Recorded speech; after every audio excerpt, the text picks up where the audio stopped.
கட்டு கட்டா புத்தகத்தை சுமக்கவில்லை நானடி. ஆனாலும் தான் கெட்ட வழி போனதில்லை நானடி. வெள்ள மனம் பிள்ள குணம் உள்ள ஆளு நானடி. என்ன பத்தி ஊருக்குள்ளே நீயும் கொஞ்சம் கேளடி. படிப்பு ஒன்னே வாழ்க்கையா பாசம் வந்து இல்லையா?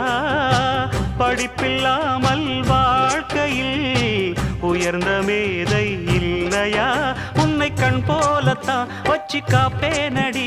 அடி உன்னைத்தான் நினைச்சேன் உன்னையே மணப்பேன். நாம் முடிச்ச கிளியே வாசமலர் கொடியே எம் மனசு தவிக்குதடி. நீ கூடு விட்டு வெளியே வந்ததென்ன தனியே தேகம் எங்கும்